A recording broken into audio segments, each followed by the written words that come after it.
আসসালামু আলাইকুম এভরিওয়ান। আজকে আপনাদেরকে রান্না করে দেখাবো কিভাবে খুব সহজেই চাইনিজ ভেজিটেবল বাসায় রান্না করে নেওয়া যায়।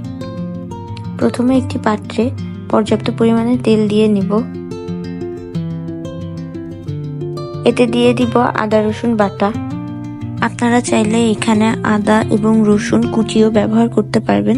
আমার কাছে আদা রসুন বাটা ছিল, তাই আমি আদা রসুন বাটাই ব্যবহার করেছি।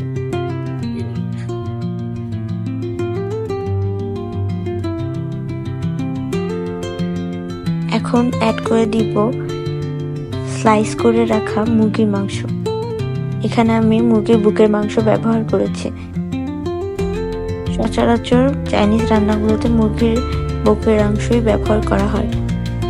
এখন অ্যাড করে দিব কিছুটা কাঁচামরিচ। এখানে আমি পূর্ব থেকে কিছু সবজি কেটে রেখেছিলাম। এখন অ্যাড করে দিচ্ছি কিউব করে রাখা পেঁয়াজ। এরপর দিয়ে দিব গাজর কুচি। এখন দিয়ে দিচ্ছি বরবটি কুচি। এখন সবকিছুকে একসাথে খুব ভালোভাবে নেড়েচেড়ে নিব। একটু ভালোভাবে সবকিছু নেড়েচেড়ে নিতে হবে।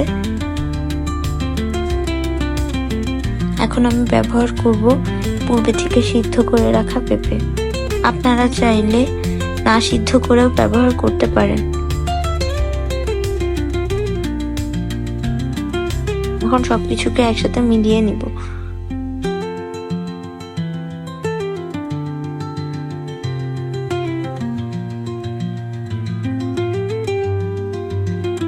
এবার অ্যাড করে দিচ্ছি ক্যাপসিকাম গুলো আমি একটু পরে অ্যাড করেছি যাতে একটু শক্ত থাকে।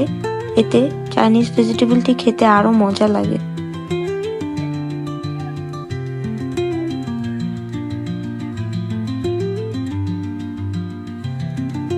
এই পর্যায়ে আমি অ্যাড করে দিচ্ছি কিছুটা পানি।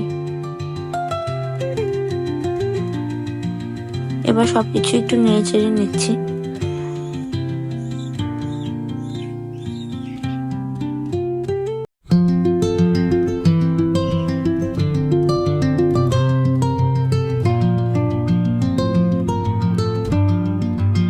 অপেক্ষা করছি সবজিগুলো সিদ্ধ হওয়া পর্যন্ত। কিছুক্ষণ পরে আমি অ্যাড করে দিচ্ছি সয়া সস।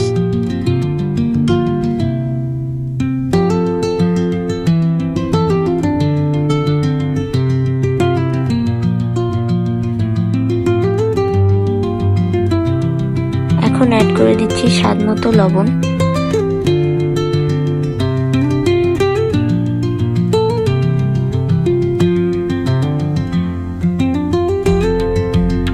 এবার দিয়ে দিলাম 1 চামচ গোলমরিচের গুঁড়ো।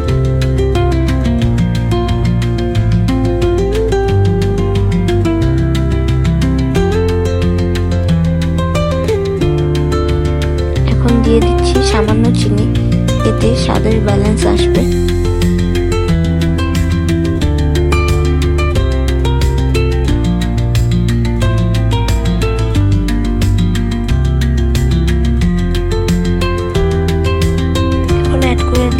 সামান্য টেস্টিং সল্ট। আসলে চাইনিজ সকল রান্নায় টেস্টিং সল্ট ব্যবহার করতে হয়।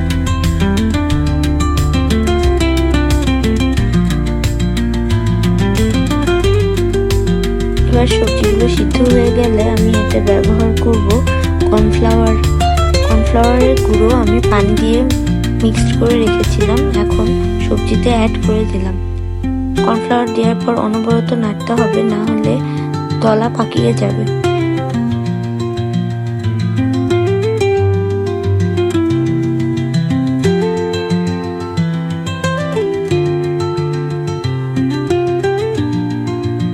এই তো তৈরি হয়ে গেল খুব মজাদার এবং সহজ রেস্টুরেন্ট স্টাইলের চাইনিজ ভেজিটেবল।